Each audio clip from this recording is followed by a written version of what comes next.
Salut les amis. Bon, je pense que ça sera la dernière vidéo sur Starballet parce que je vois que ça plaît pas à beaucoup de monde en plus. Mais bon, comme je vais faire à peu près mes derniers tests. Donc qu'est-ce que j'ai fait? J'ai réduit de 20 cm par rapport à la dernière fois. Comme je l'avais déjà réduit de 12, on est à 32 cm de moins qu'au départ. Donc là, ça commence à faire un engin assez compact. Donc j'ai pas encore coupé l'excédent. Parce que si ça marche pas, il faudra peut-être que je rallonge. Donc, comme j'avais fait la première fois d'ailleurs, vous l'avez vu couper, mais j'avais laissé le morceau au départ. Voilà. Qu'est-ce que j'ai fait d'autre? Rien du tout.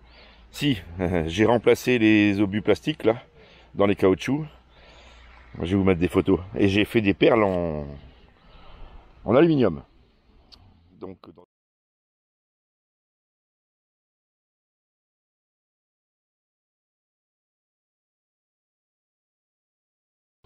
Donc dans une tige de 8, j'ai fait des perles. J'en ai fait 4. Tous les élastiques sont montés avec des perles. Donc j'ai fait des petites perles de 6 mm de diamètre que j'ai percées. Et puis j'ai passé la corde, un nœud derrière, et j'ai tout renfilé dans les caoutchoucs. Donc je pense que ça va tenir. J'ai fait des nœuds constricteurs bien sûr aux élastiques, avec de la même corde que celle-ci. Donc Dyneema 18 fuseaux qui ne glissent pas. Quand on serre les nœuds constructeurs, ça ne revient pas en arrière. Donc c'est parfait. C'est plus large, ça abîme moins les élastiques.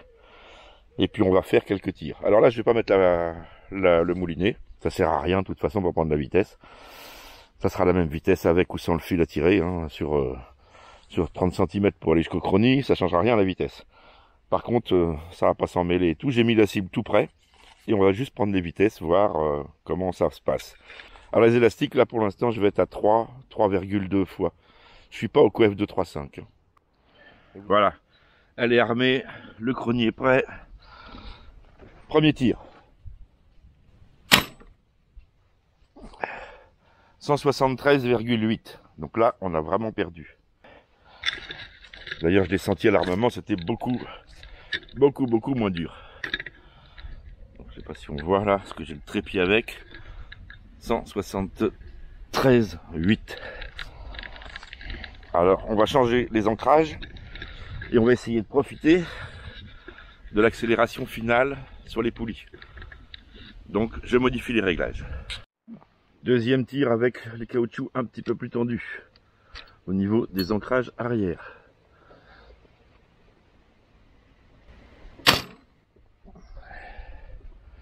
« 177,9. Je m'attendais à mieux. Bon, dernier essai avec les élastiques tendus à fond, c'est-à-dire à beaucoup plus de précontrainte.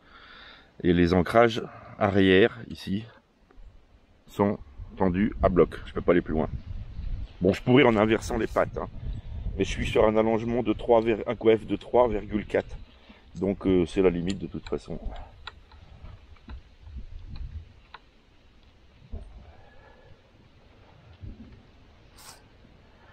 Alors, il faut vraiment que je trouve un système pour ça. Pour cette flèche là, parce que c'est vraiment merdique ça.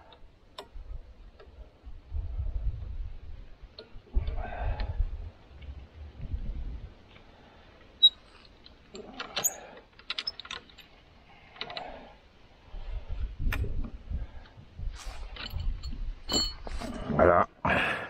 Nous sommes sur le dernier tir. C'est parti. 179 pieds secondes. Donc, eh ben, c'est pas brillant. Je m'attendais à mieux. Alors, le premier tir, on était à 173,8 pieds. Ça fait 52,97 mètres secondes, soit 36,47 joules. Deuxième tir avec les élastiques un peu reculés, 177,9, 54,22 mètres secondes, 38,21 joules. Et le dernier tir, reculé à fond, ça n'a pas apporté grand chose. 179 pieds, 54,55 mètres secondes, 38,64 joules.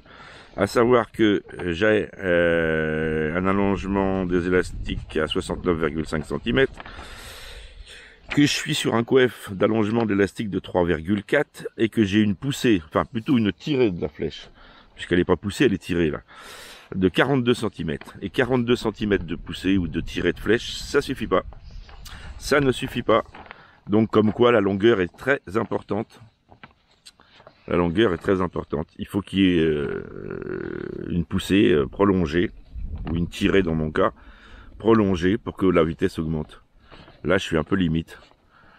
Je m'attendais plutôt dans les 40-45 joules à fond, et puis j'y suis pas. Donc eh ben, je vais la rallonger. Alors le problème, c'est que si je la rallonge, bon, c'est pas compliqué. Là, j'ai juste s'il faut que je défasse les deux élastiques et puis que je mette une corde plus longue. Voilà. Et puis je vais rallonger sûrement de 10 cm. Ce qui devrait suffire. Alors le problème, c'est que je vais me retrouver avec la lunette qui va pas marcher parce que le corps, le tube en X, là, en aluminium, enfin en dural, eh ben il va se cintrer. Alors je vais faire des modifs sur les ancrages arrière. Ici, je vais les faire plus bas pour limiter le bras de levier, pour éviter que ça la cintre. Le problème, c'est que ça va plus être en alignement avec les poulies du bout. Mais je vais faire moitié seulement. Comme ça engrainera toujours sur les poulies. Et puis les poulies, en plus, oui, bah si, j'ai pas trop le choix. Parce que je peux pas les rabaisser plus. Et puis, à cause du décocheur qui a une hauteur fixe de 25 mm, il faut que les poulies soient à 25 mm de haut. Autrement, ça fonctionne. Ce coup-là, ça fonctionne. Toujours le problème d'encocher la flèche, qui est pas facile. Mais je vais trouver la solution aussi pour ça. Ce que j'ai à dire, bah, c'est que voilà, je vais la mettre à 45 joules. Et puis ça s'arrêtera là. Puis ce sera très bien pour ce que je veux faire, je pense. Je vais quand même faire un essai, tiens. Je vais remettre... si, je vais faire un autre essai. Je vais remettre la cible plus loin, à 10 mètres. Et je vais regarder la différence qu'il y a au niveau du fléchissement. Là, comme elle est beaucoup plus courte, elle va fléchir beaucoup moins. Et je vais voir la visée, ce que ça donne.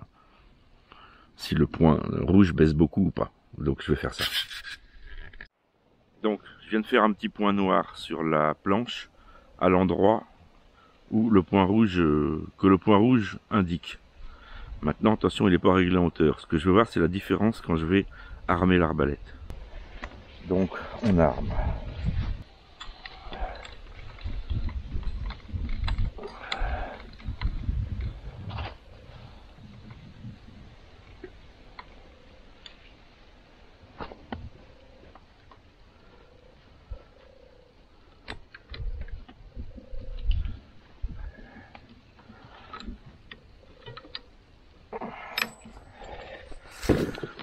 Et c'est là que... Ah ouais, je suis en dessous. Elle est pliée.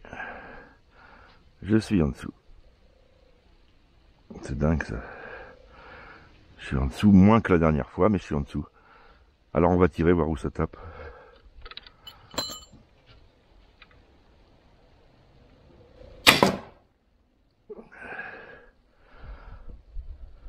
Voilà.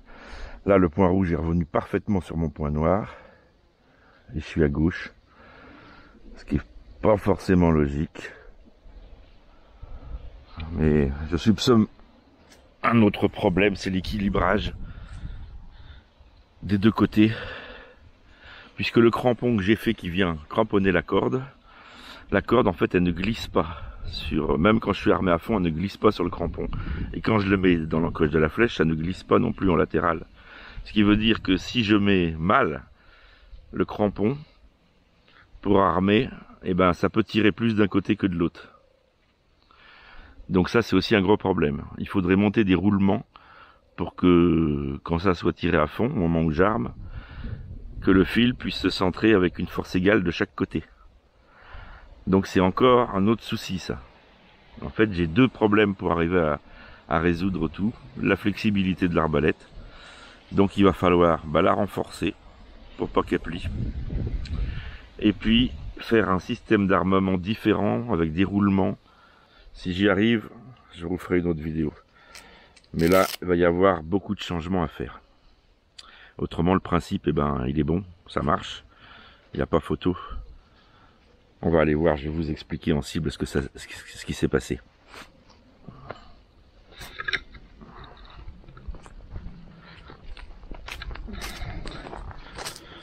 Donc là, forcément, j'ai pas une grosse pénétration. Bon, la pointe est quand même traversée, hein. il n'y a pas le fil là, donc c'est normal. Parce que le fil mange énormément de puissance. Alors, qu'est-ce qui se passe? Mon point rouge indiquait ici quand l'arbalète n'était pas tendue, non armée.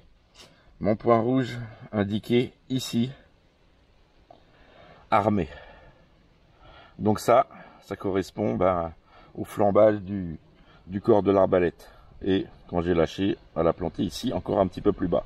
Alors entre là et là, faut pas s'y fier parce que le point rouge n'est pas réglé en hauteur. Donc c'est pas forcément le point indiqué, le point.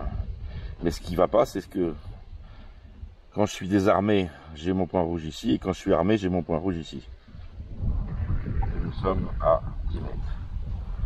Ça fait quand même une différence. Là, il y a 8 cm en dessous, c'est trop. C'est trop. J'aurais 1 ou 2 cm, bon, c'est pas encore trop grave sur un poisson, mais là c'est trop. Viser ici, tirer ici, c'est trop. Donc voilà. Mais j'étais loin de penser que ça plierait autant. Bon, ça n'a pas plié beaucoup, mais voilà, c'est que sur la distance, forcément, le peu que ça plie, à 10 mètres, ça fait un gros écart. Voilà les amis, allez, à plus pour une prochaine. La prochaine, ça sera autre chose.